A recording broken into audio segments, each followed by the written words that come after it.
Usually ആൾക്ക് ചുമ്മുമ്പോൾ മൂക്ക് പിടിച്ചൊക്കെ തുമ്പും. അപ്പം ഭയങ്കര ഹൈ റിലീസ് വരുമ്പം ചെവിയിൽ ഹോൾ ഉണ്ടാകാനുള്ള സാധ്യത ഉണ്ട്. ചെവി ഇയർ ഡ്രം പൊട്ടാനുള്ള ഇയർ ഡ്രം തിൻ പൊട്ടാനുള്ള സാധ്യതയുണ്ട്. ഇപ്പോൾ ഇയർ സർജറീസ് കഴിഞ്ഞാൽ ഒട്ടും തന്നെ ചെയ്യാൻ പാടുള്ള സാധനമാണ് ഇങ്ങനെ മൂക്ക് പിടിച്ച് തുമ്മുന്ന പരിപാടികൾ. കണ്ണിലെ രക്തക്കുഴലുകൾ പൊട്ടാറുണ്ട്. ഒരു വലിയ സിവിയർ എപ്പിസോഡ് ഓഫ് തുമ്മൽ മൂക്ക് പിടിച്ച് മുമ്പ് തന്നെയാണ്. മൂക്ക് പിടിച്ച് തുമ്മാൻ ഇല്ലെങ്കിലും നല്ല സിവിയർ സ്നീസിങ്ങിൽ വരാം. കണ്ണിലെ രക്തക്കുഴൽ പൊട്ടാറുണ്ട്. അതൊക്കെ ട്രീറ്റബിളാണ്, പക്ഷെ എന്നാലും പൊട്ടാറുണ്ട്. These can happen. മൂക്കിൽ നിന്ന് ബ്ലീഡിങ് വരാം ഭയങ്കര തുമ്മലിന് ശേഷം. തലച്ചോറിൽ പ്രഷർ കൂടാം, പക്ഷെ അത് ടെമ്പററിയാണ്. അതൊക്കെ ഈ പറയുന്ന കണക്ക് ഒരു തലച്ചോറിൽ ഫ്ലൂയിഡ് ലീക്കുള്ള ഒരാൾക്കാണ് അത് കൂടുതൽ വരുന്നത്. Gets aggravated. അവർക്ക് റിപ്പയർ ഒക്കെ ചെയ്താൽ അത് നമ്മൾ സൂക്ഷിക്കണം, തുമ്മാൻ പാടില്ല. നമ്മൾ പറയും ചെവിയിൽ ഓപ്പറേഷൻ കഴിഞ്ഞാലോ ഈ CSF സർജറീസ് കഴിഞ്ഞാലോ അവർ തുമ്മാനൊന്നും പാടില്ല. അത് ഭയങ്കര റെസ്ട്രെയിൻ ചെയ്യണം. അതുകൊണ്ട് മാത്രം നമ്മൾ അങ്ങനെ പറയുന്നത്.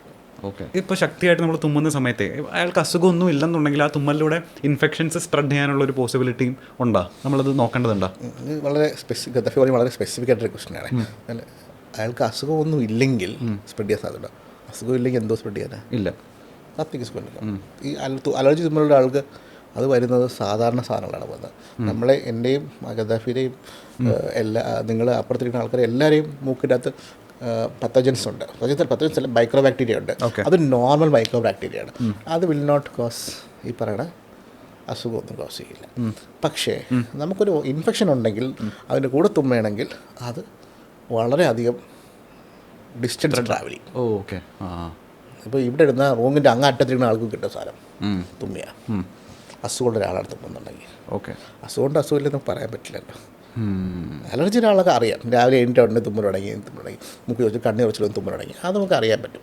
അവർക്കറിയാം അത് തുമ്മലാണ്, അത് സാധാരണ തുമ്മലാണ്, എൻ്റെ തുമ്മലാണ്. ബട്ട് വെളിയിലുള്ള ആൾക്കറിയാൻ പറ്റില്ല. അപ്പോൾ എപ്പോഴും ആരുടെ തുമ്മലുണ്ടെങ്കിൽ നമ്മളൊന്ന് സ്വന്തമായി പ്രൊട്ടക്റ്റ് ചെയ്യുക. അവരും ഒരു ഹാൻഡ് കർച്ചീഫ് എന്തെങ്കിലും എൽബോ ഒക്കെ സ്നീസിൻ്റെ എൽബോ എന്ന് പറയില്ലേ, എൽബോ വെച്ച് പ്രൊട്ടക്റ്റ് ചെയ്യുക. അതൊക്കെ ചെയ്യുക, ആ റേഞ്ച് ഓഫ് സ്പ്രെഡ് കുറയ്ക്കാനായിട്ട്. ഇതുപോലെ നമ്മളുടെ റൂമുകളിൽ യൂസ് ചെയ്യുന്ന റൂം ഫ്രഷ്നേഴ്സ്, അതുപോലെ തന്നെ പെർഫ്യൂംസ്, ഇതൊക്കെ ഈ പറഞ്ഞ പോലെ ഇതിനുള്ള സാധ്യത കൂട്ടുന്നുണ്ടോ? സ്നീസിങ് ഇറിറ്റേഷൻ ഉണ്ടാക്കാനുള്ള? അത് കെമിക്കൽ ഇറിറ്റേഷൻ വന്നിട്ട് നെർവിനാണ് ഇറിറ്റേറ്റ് ചെയ്യുന്നത്. അത് നേരത്തെ വാസോമോട്ടർ റൈനൈറ്റിസ് ആണ്. എന്നാൽ അത് ഒരു ന്യൂറൽ സോർട്ട് ഓഫ് റൈനൈറ്റിസ് ആണ്. അത് നെർവിനെ ഇറിറ്റേറ്റ് ചെയ്യണം, അല്ലാതെ അലർജി അല്ല ഉണ്ടാവണം. അപ്പോൾ രണ്ടാണ്. നോൺ അലർജിക് റൈനൈറ്റിസ് എന്ന് പറഞ്ഞ കൂട്ടത്തിൽപ്പെടുന്നതാണ്. അത് അലർജി അല്ല, അത് നെർവ് സ്റ്റിമുലേറ്റ് ചെയ്ത് വരുന്നത് എല്ലാം. പക്ഷേ പാത്വേ സെയിം ആണ്, പക്ഷേ എന്നാലും അങ്ങനെയാണ് വരുന്നതേ ഉള്ളൂ. ന്യൂറൽ മെക്കാനിസമാണ്. ഡിഫൻസ് മെക്കാനിസം ന്യൂറലാണ്. അത് എക്സാജറേറ്റ് ചെയ്യുമ്പോഴാണ് നമ്മളെ അലർജിക് ഇമ്മ്യൂൺ റെസ്പോൺസ് വരുന്നത്. ഇമ്മ്യൂൺ റെസ്പോൺസ് കൊണ്ട് ന്യൂറൽ റെസ്പോൺസ് രണ്ട് രീതിയിലും നമുക്ക് തുമ്മൽ വരാം.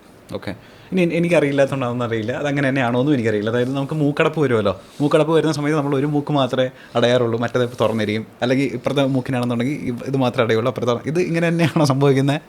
ഇതിപ്പം നമ്മൾ ഷിഫ്റ്റ് ഡ്യൂട്ടി എടുത്ത് നടക്കുക ശരിക്കും മൂക്കിൻ്റെ ജോലിക്ക്. മൂക്ക് ആദ്യം കുറച്ച് സമയം ഒരു മൂക്കൂടെ കാറ്റ് പോകാൻ പറയും, പിന്നെ കുറച്ച് കഴിഞ്ഞാൽ അടുത്ത മൂക്കൂടെ കാറ്റ് പോകാൻ പറയും. നേസൽ സൈക്കിൾ എന്ന് പറയുന്നത്. ഒരു 4 മണിക്കൂറാണ് ഒരു മൂക്കൂടെ സാധാരണ കാറ്റ് പോകുന്നത്. അത് കഴിഞ്ഞ് അടുത്ത 4 മണിക്കൂർ അപ്പുറത്തെ മൂക്കൂടെയാണ് കാറ്റ് പോകുന്നത് കൂടുതൽ കമ്പാരിറ്റീവ്ലി. പക്ഷെ നമ്മൾ കോൺഷ്യസ്ലി അറിയില്ല.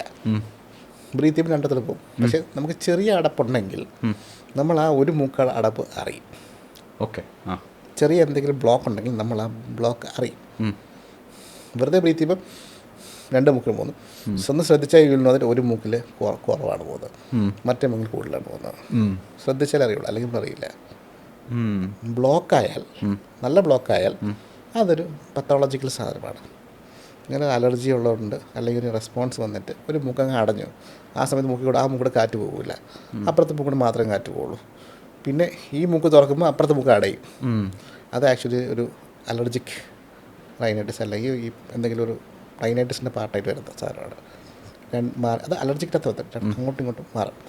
ഓൾട്ടർനേറ്റിംഗ് നേസൽ ബ്ലോക്ക് എന്ന് പറഞ്ഞാൽ സീൻ അലർജിക് റൈനൈറ്റിസ് അല്ലെങ്കിൽ അലർജിക് സാധനങ്ങളിൽ ഒരു മൂക്ക് മാത്രം, എന്നും വലത്തെ മൂക്ക് മാത്രം അടഞ്ഞിരിക്കുകയാണെങ്കിൽ അത് മൂക്കിൻ്റെ പാലം വളഞ്ഞതാവാം, മൂക്കിൻ്റെ അകത്ത് ദശയുണ്ടാവാം, ഈ പറയുന്ന ടർബിനേറ്റ് വലുതാവാം, അങ്ങനെ എന്തെങ്കിലും കൊണ്ടുവരാം. ഒരു മൂക്ക് മാത്രം എന്നും എൻ്റെ വലത്തെ മൂക്ക് മാത്രം അടഞ്ഞിരിക്കുന്നത്, അത് നമുക്ക് ട്രീറ്റ് ചെയ്യാൻ അനാട്ടമിക്കൽ കോസാണ്. അത് നമുക്ക് സർജിക്കലി ട്രീറ്റ് ചെയ്യേണ്ടി വരാം. മറ്റത് യൂഷ്വലി മെഡിക്കലി ട്രീറ്റ് ചെയ്യുന്നത്. അലർജി മെഡിക്കലാണ് കൂടുതലും. Surgical is reserved for the last step. നമ്മൾ ഒട്ടും not responding to medical management we have surgical management. Allergy കേസുകൾക്കും ഉണ്ട് സർജറി മാനേജ്മെൻറ്റ് ചെയ്യാം.